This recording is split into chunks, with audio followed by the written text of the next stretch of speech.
But right now, we take a look at what's happening down in Austin in the state legislature. Joining us today to talk about some of the more interesting things that are happening, the Vice President of Policy over at the Texas Public Policy Foundation, Chuck DeVore. Mr. DeVore, welcome back. Hey, thanks for having me. What a buzzkill, though. You talk about the Super Bowl, and then we switch over to politics? I mean, know. Come on. I mean, know. It's not like your listeners go, oh, yeah, we can turn these guys out now. Yeah, well, unfortunately, football and politics, I think, is mixed way too much. Certainly the metaphors get mixed all the time. Yeah, absolutely. That's true. So let's run down the field and score a touchdown with this segment. Yeah, absolutely. It was an interesting week down in Austin. It's still sort of that slow time with the legislature, but some really important pieces of news came out this week, including the Senate releasing their version of the budget, at least the first draft of their budget. Yes. Yeah, it was a great first shot by Senator Jane Nelson, the chair of the Finance Committee in the Senate.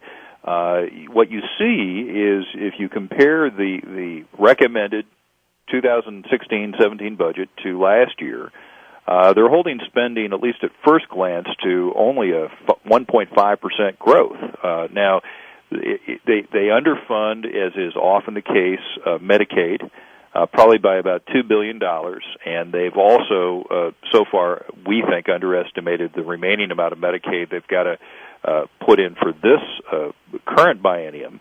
But if you add both of those in, it still looks like the budget's going to grow, at least initially, by 1% or so, which is really to be applauded. I mean, that's as close to a zero-growth budget as you can get.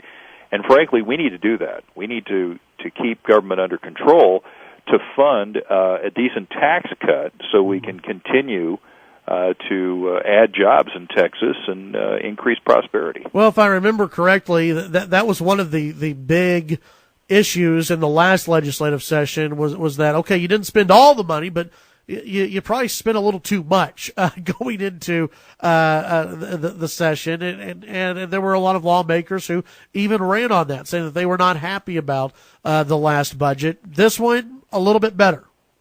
Well, it's by comparison, it's a lot better. Of course, they expanded the budget quite a bit last time, so the base is larger, and if you simply spend a little bit more than you did the last time, you're still probably spending a little bit too much, but the velocity of that increase has slowed tremendously. And the other thing that's very important, and we talked about this last week with your listeners, is that there was a rules change in the Senate that allowed the majority to produce more bills, more production earlier from the Senate and send those bills down to the House.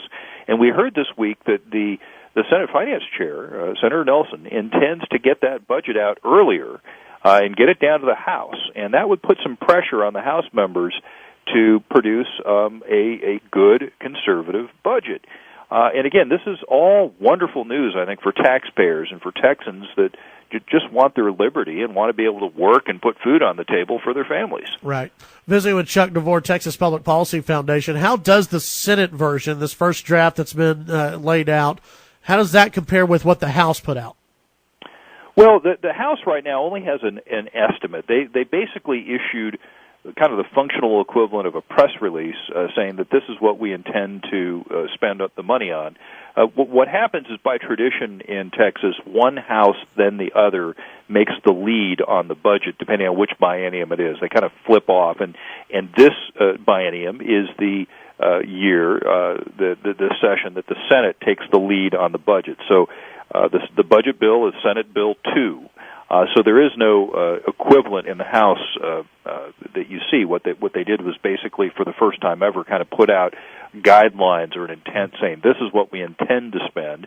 And if you look at the House first go through, it's actually slightly less than the Senate's budget. But what the Senate did that the House didn't do is the Senate is funding about $4 billion in tax cuts.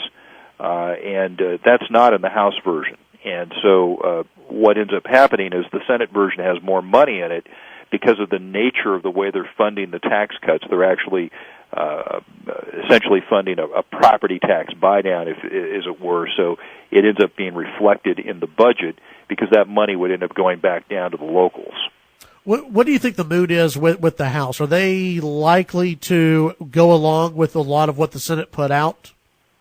Well, that's a great question, and I think that it all depends on the tone of the negotiations. You know, the legislature isn't just some unfeeling machine. It's composed of a lot of men and women who we select to represent us in Austin, and feelings get hurt, and people get their pride wrapped up in things, and a lot of times deals get made, of course, to add spending for pork barrel projects or little things for the district or, special cuts for different special interests.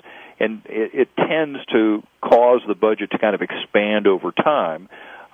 So what I'm hoping is that the Senate getting its version of the budget out early, having it being, substantial tax cut, being very modest spending increases, that'll put some pressure and some transparency on the proceedings so that perhaps when the House and the Senate get together and have a conference committee to thrash out the details of the budget, perhaps we end up getting one of the slowest spending increases in Texas history, in recent Texas history, and that would be, I think, really good for taxpayers and really good for the economy. Visiting with Chuck DeVore, Vice President of Policy at the Texas Public Policy Foundation. When taking a look at the Senate budget that was laid out this week, are there any significant cuts? Like, are there any big cuts that when you were taking a look at this and going through that you went, okay, finally, we got something going here that we needed, or maybe even that the public will look at and say, okay, this is a good thing? Well, yeah, there are some interesting, cuts that some of which I might characterize as shots across the bow, or some of them might be a little more symbolic in the sense that they don't spend a lot of money per se, but they're important.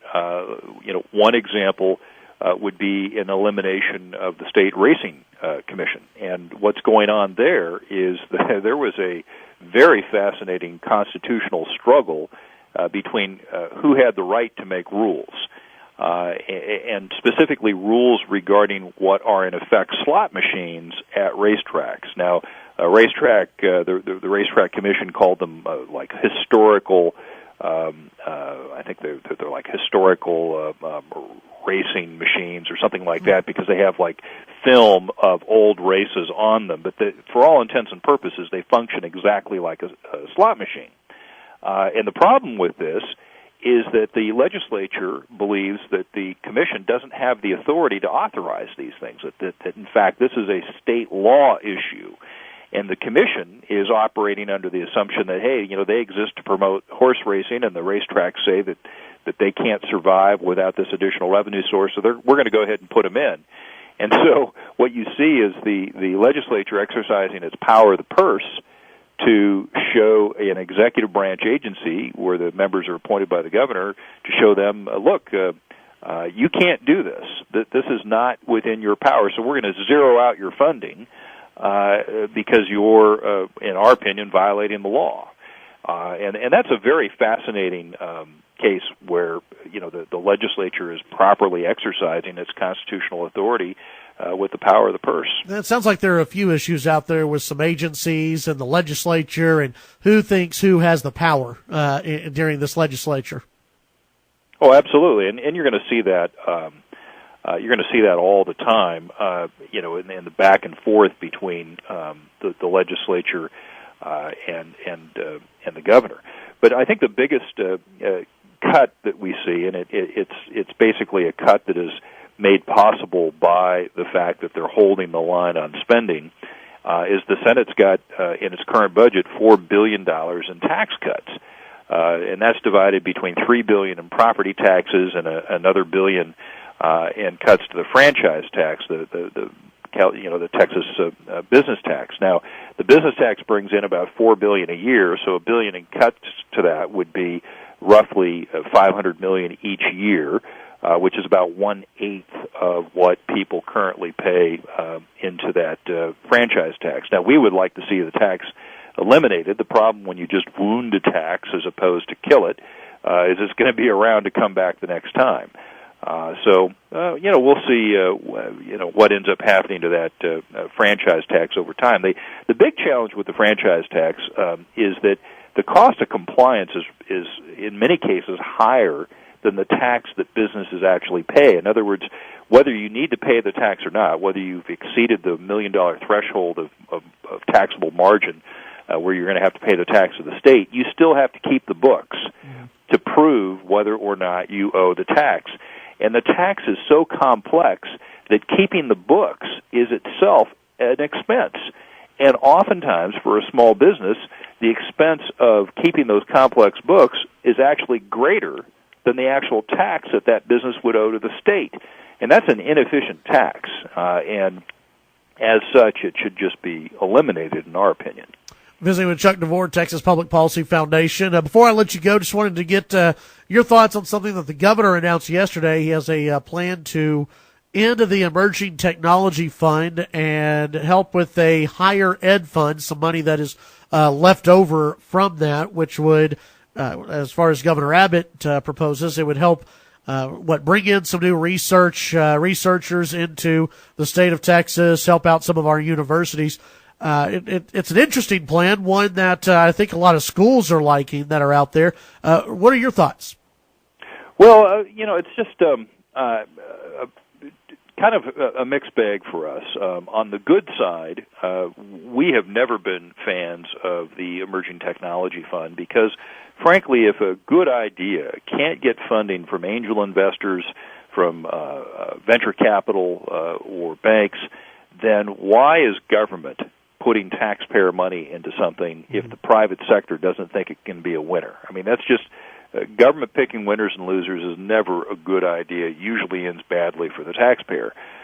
So then the question is, if you're going to get rid of it, and we would prefer that you just get rid of it and not spend the money, what are you going to do with the money that you're now going to save? And what Governor Abbott has proposed is basically splitting that money in two, putting some into increasing the level of university research staff capabilities, and the rest simply going into the Texas Enterprise Fund, which we're also not fans of. Right. But if you're going to look at things that measure kind of a badness scale, the Emerging Technology Fund we would see as worse than the Enterprise Fund, but neither of them are we fans of.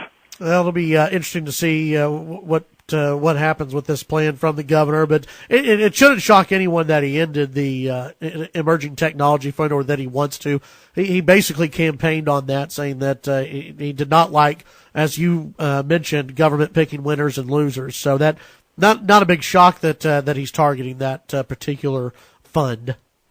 Yeah, that would be wonderful. All right, Chuck DeVore, Texas Public Policy Foundation. As always, appreciate your time. Tell folks some of the other areas that y'all be focusing on during this legislative session. Well, we have a pretty wide range of things that we'll be looking at. Of course, transportation spending is one. School choice is a huge one. We'd like to see less occupational licensing. I'd like to see some reform in that area. Government puts far too many rules on Texans with paperwork that they have to fill out and fees they have to pay in order to work to put food on the table for their family. We'd like to see less of that in Texas. We've got a busy time planned here for the next few months, and we're expecting to see some great production out of this legislative session. Yeah, and is it next week that is school choice week?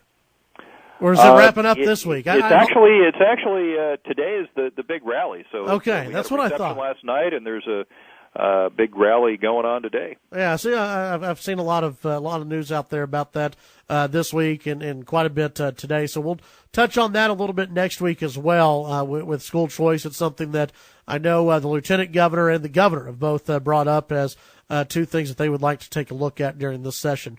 Chuck DeVore, as always, thank you very much. Appreciate your time. Thank you. Have a good one. All right. Bye now. That's Chuck DeVore, Texas Public Policy Foundation. TexasPolicy.org is the website.